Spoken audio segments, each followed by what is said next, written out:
Bonjour, donc je suis le docteur Cédric Gauthier, je suis cardiologue interventionnel et je suis également médecin conseil pour défendre nos confrères lorsqu'ils sont mis en cause. Alors cet après-midi, nous avons assisté à une réunion, une présentation sur le déroulement des expertises en cardiologie et je vais poser quelques questions au docteur Cotin pour qu'il nous explique quels sont les bons conseils, les bonnes pratiques pour se prémunir de plaintes. Merci Cédric. Oui, il y a eu 45 minutes de débat et de questions extrêmement intéressantes sur comment se préparer, autant éviter, surtout au déroulement de l'expertise. C'est-à-dire que c'était vraiment axé cette réunion sur ce point-là. Les points, c'est pas au moment de l'expertise qu'il faut l'avoir, c'est avant. Et le premier message qu'il faut avoir avec nos collègues, c'est une tenue de dossier irréprochable avant l'événement, donc c'est-à-dire des dossiers qui doivent maintenant être tenus de façon parfaite dans toutes les situations. On a tous beaucoup insisté sur la tenue du dossier cardiologique, mais aussi tous les éléments qui peuvent avoir un impact. C'est-à-dire aujourd'hui un patient qui a une cardiopathie ischémique ou une cardiopathie rythmique, est-ce qu'il a un syndrome d'apnée du sommeil, est-ce qu'il a une obésité morbide ou non, est-ce qu'il est diabétique, etc. Tous ces éléments doivent être retracés dans le dossier et présentés aux patients au moment des faits, parce qu'ils seront demandés par l'expert, que ce soit à la CCI, en judiciaire. Donc vraiment, une tenue de dossier irréprochable. Alors souvent, il y a une plainte quand il y a eu un événement. Et là encore, ce qui est majeur à voir, c'est tout le déroulé de cet événement. Est-ce que le malade a été adressé par un médecin traitant ou est-ce que c'est un malade que vous suivez en consultation de façon régulière? Est-ce qu'il y a eu un courrier d'adressage, par exemple, pour un deuxième avis, etc. Donc un élément très important. Et donc, à l'issue de la première consultation, retracer toute l'historique du patient. Et un point qui a fait l'unanimité, c'est est-ce que l'indication est bonne? Valider cette indication, est-ce qu'elle est valide au moment des faits? Valide pour le patient, mais aussi dans le contexte du patient.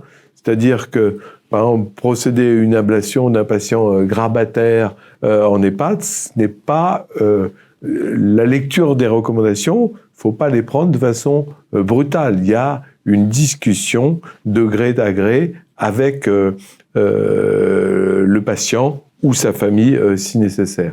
Donc déjà, tenue de dossier, tenue de l'indication et courrier tracé avec l'ensemble de ces éléments et tracer un courrier. Le mieux, c'est d'en envoyer un double au médecin traitant, médecin référent, médecin adresseur, et surtout au patient pour pas qu'après, on vous argumente des défauts d'information.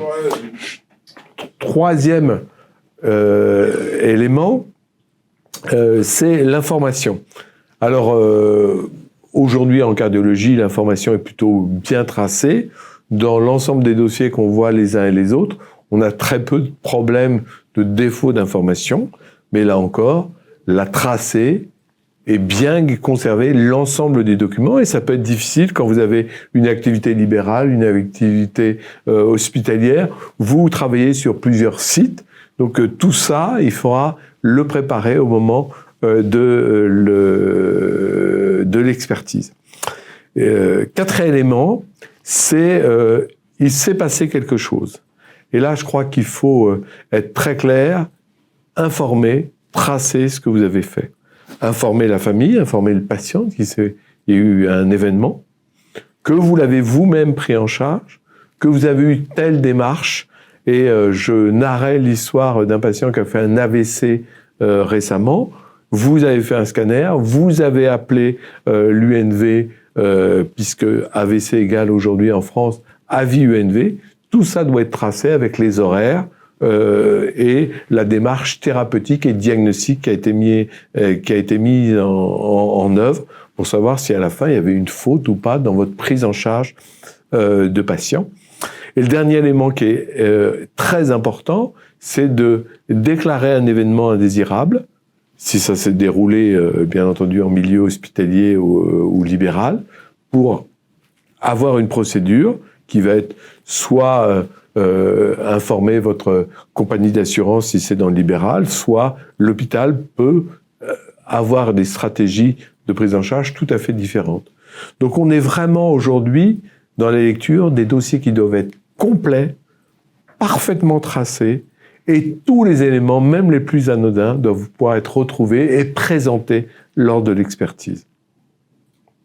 Très bien, merci beaucoup pour cette réponse complète.